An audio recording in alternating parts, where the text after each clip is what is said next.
I just read Out of My Mind, and oh my God, it is so good. If you are if you are a special education teacher, if you work with people with disabilities, or if you are a parent of a parent of a child with disabilities, you need to read this book. It will make you feel bad that you're not able to, that behaviors, communication, whatever, it will make you feel a little bit bad. But because there's so much to learn. Okay, I want to talk. So every time I'm done reading a book, I go to Goodreads and rate it 4 or 5 stars, because I usually do, unless I really don't like it. Gave it 5 stars, but then I always love to look at the 1 star reviews, especially for books that talk about people with disabilities, because usually the people giving 1 star reviews are non-disabled people. I don't think I've ever really seen anyone be like, well, you know what? I have cerebral palsy. Let me tell you why I don't like this book. Okay? So let's talk about these reviews. Okay, so first in this paragraph, they talk about how parents aren't looking for assistive technology. Like, why aren't parents looking for assistive technology sooner if they know that their child doesn't verbally communicate? And it's because they don't know. Parents don't know. Parents did not go to school to work in special education or to work with people with disabilities. Parents thought they were going to have a child, and they didn't think about all these accommodations that aren't easily accessible in our world. So that's why. That's why parents didn't. It's even impressive that they had a neighbor who pushed the child so hard. Like, that is very unique. Next, they talk about the villains being one-dimensional.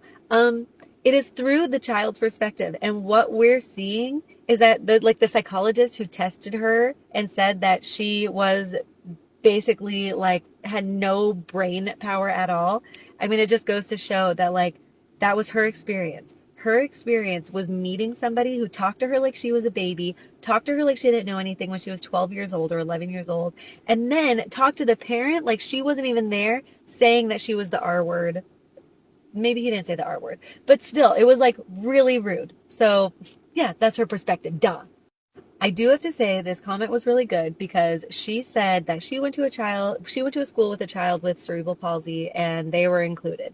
And she then said that so many commenters said that this wasn't the case usually, and she said that she was going to leave it up there because she wanted people to know that like this isn't the same experience for everybody, which is like, I love that she did that, but isn't that crazy that like you went to a school and you knew that it was inclusive for your peers, but to not even know that the majority of the world is not, that the majority of the, like, there's still homes. There's still like homes for, not homes, what do you call it?